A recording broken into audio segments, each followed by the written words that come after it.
Dites-moi, comment est-ce que vous appelez? On ne s'est pas encore présenté à ce que je sache. Du coup, moi, c'est Alexandre Oten, et lui, c'est mon frère Thomas. Nous avons un an d'écart, et ça fait que en 2023, j'avais 15 ans, et il est né c'est le 16 juillet. Donc j'ai 17 ans, et lui, il est né un 14 mars, donc il a 16. D'accord.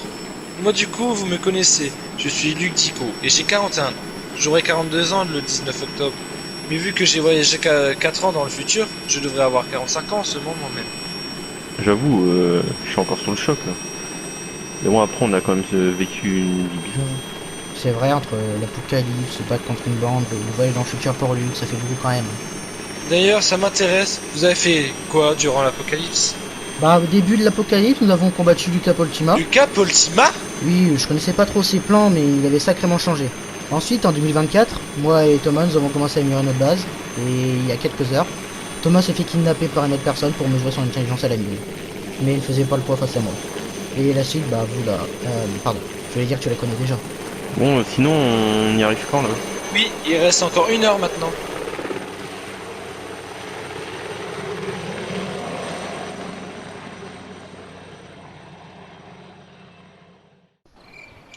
On en a eu de la chance qu'ils nous ont laissé atterrir.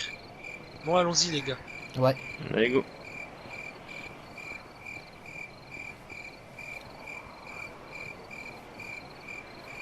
C'est par là, normalement. C'est très Ouais. calme, Jeep. C'est la nuit aussi. Ouais. Ouais, même souvent c'est agité, hein. Mm.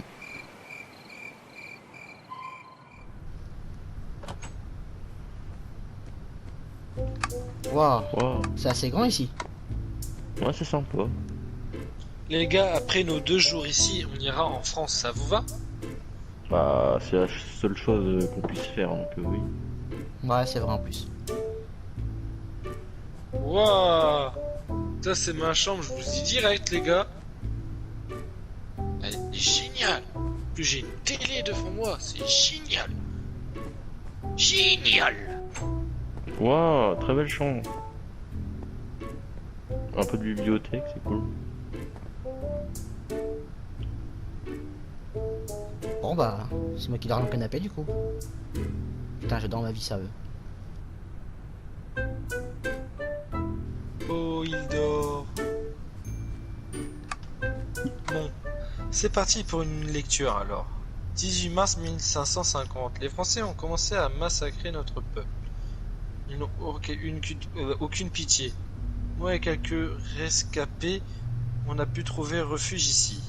On a pu également protéger tout notre trésor ici. Intéressant. Alors ce livre est une sorte de journal de bord, qui aurait servi à un Coréen pendant la colonisation. Bref, je continue. 22 mars 1550. Le temps devient extrêmement long ici. D'ailleurs, je me demande si quelqu'un lira ça. Il ne reste plus beaucoup de ressources. Je pense qu'on va tous mourir d'ici un mois. Et encore, si les Français ne nous trouvent pas 19 1950, ça y est, la guerre s'est arrêtée. J'entends plus de cris, ni d'explosions. Les autres sont morts. Il ne reste que moi. Et il ne reste plus grand-chose pour survivre. Dans au moins 3 jours, je serai mort. Ok, dernière page. XX mai 1550. Je suis perdu. Mon corps me fait extrêmement mal. Et je n'arrive plus à bouger. Je n'arrive... Et je pense qu'il est mort à ce moment-là. Quelle triste histoire quand on y réfléchit de plus près. C'est vrai que c'est vraiment cruel ce qu'on a fait aux pauvres Coréens.